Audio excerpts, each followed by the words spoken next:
All right, back for another beer review, and today I'll be reviewing yet another beer from the Other Half Brewing Company, and they're out of both Brooklyn and East Bloomfield, New York, along with Washington, D.C., and this is their double dry hopped Double Riwaka Chroma. So they're calling this one an Imperial IPA that is brewed with strictly Riwaka hops, comes in at 8.2% alcohol by volume. No IBUs listed time of review. This can is approximately 6 weeks old. I want to give a huge thanks and shout out to a couple good friends of mine and fellow beer tubers, Dan and Mike over at FLX Beer Reviews, for hooking me up with this one. So big thanks to them. In the description box, I will post a link to their channel. Great guys, great content. Check them out. And Dan hooked me up with this one, and Dan's been liking some Riwaka hops. And I mentioned this in a prior Other Half review, their collab with Mortalis, which was No Escape from Western New York. When it comes to hops over the last year, that kind of blew up, and I haven't been drinking a lot of beer over the last year because of health reasons. The couple hops that blew up for me, at least noticeable to me anyway, were Strata and Riwaka.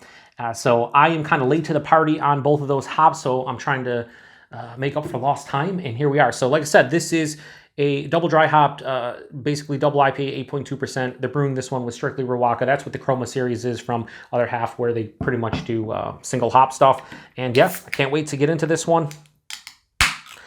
Riwaka sounds delicious. I've had it in a couple beers, and I always get like a prominent like lemon lime type of thing going on. Kind of like a staple, I feel like, from Riwaka, at least from what I've had. So we'll see if that's the case here. Anyway, wow. So that pours out like this milky, it's probably going to be more dark on camera, but in person it's more like this really milky yellow orange color, kind of like sunshine in a dull sunshine in a glass type of thing. About a finger and a half to 2 fingers of this white, really fluffy, almost creamy looking head. That's a beautiful looking beer. It really is. Looks absolutely dynamite. Let's get a nose. Ooh, what?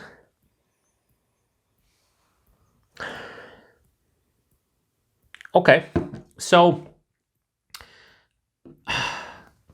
this is giving me like green pepper vibes in the nose, or like a tomato stalk, something that's really vegetal, but I would say more green pepper in the nose. There's an underlying lemon lime type of thing, but I'm getting actually more like a ruby red, sweeter kind of grapefruit, but that green pepper thing's kind of noticeable in this one. So a little bit of like a slight bubblegum thing, probably coming from the yeast.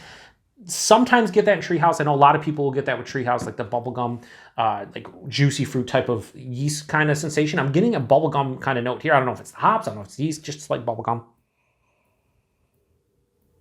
Maybe a touch of like a peach or a mango or something. But yeah, so right up front, green pepper, like a vegetal type of kind of aroma to it. Right after that, sweet ruby red grapefruit, little bit of peach, mango, bubblegum kind of yeast profile. Smells different. Man, as I keep on going back, I'm enjoying it more and more. Man, that smells cool. So anyway, I want to get into it. Cheers, everybody, and thanks again to Dan.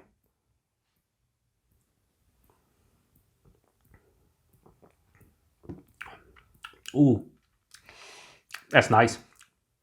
Oh, lemon lime, big time. Almost like a Sprite or like 7-Up type of, kind of more of like a candied, sweeter lemon lime to me. Body in this one's like medium, touch over medium, 8.2% fine. The mouthfeel, you know, it's creamy, it's soft, it's smooth. It's another half mouthfeel, but it's not one of the better ones I've had. But it is nice. The taste, though, that's interesting.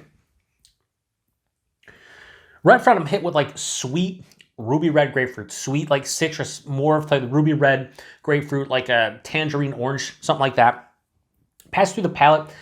All of a sudden, this like slight bubblegum kind of yeasty kind of thing hits, and that's omnipresent from about halfway through the palate to the finish. It just finishes with that.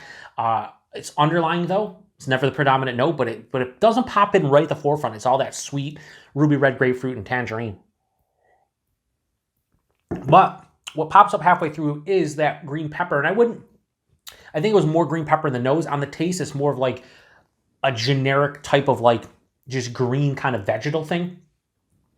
It's somewhat floral, vegetal, maybe a touch of like a dank kind of property to it. But for the most part, it's more of that, you know, green pepper, kind of green vegetal matter thing.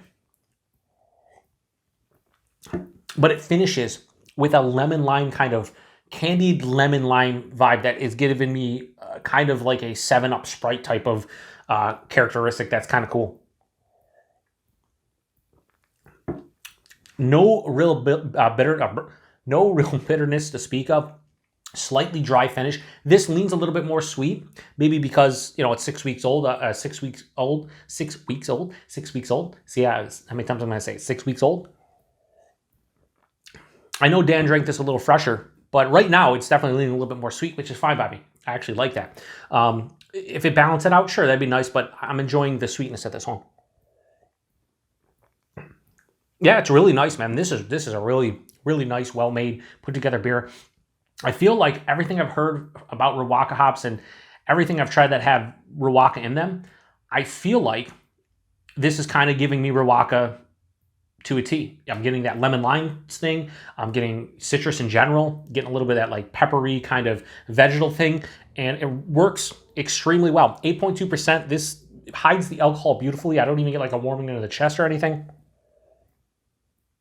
The lacing is fucking amazing. Not that it really means much. Yeah, this is really good. Is it as good as the No Escape from Western New York? I think it's exactly, like, in terms of enjoyment, like almost exact to that for me, but in a whole completely different way. So I'm going to give double dry hopped Double Riwaka Chroma from Other Half. I have no problems giving that a high 4.25 out of 5. I'm going to go 4.35 out of 5. That's what I gave the No Escape from New York when I reviewed it a couple days ago. This is just a fun, unique beer, and I want more beers with Riwaka in it. This is just fun. It's different. It's unique. It's the one thing that a lot of you out there who drink hazies, I'd imagine at some point you get sick of them, or maybe you need a break. Maybe you don't. For me though, a lot of times when you review them and you're reviewing them like every couple days, so many of them taste very similar with slight differences. This tastes extremely different than a lot of the hazies I'm drinking, which in turn makes me enjoy it even more because it's something unique to my palate. That, candied lemon lime, almost Sprite, 7-Up type of vibe with the green pepper and then like the citrus fruit and everything like that. Like, you don't typically get that. At least I don't in a lot of hazies.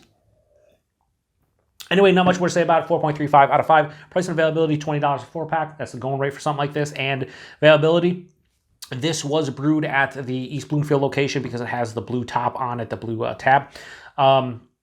Yeah, if you've seen this one in your area, let me know. I'd be curious about the distribution from the East Bloomfield brewed stuff.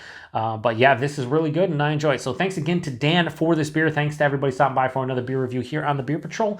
To the next one. Cheers.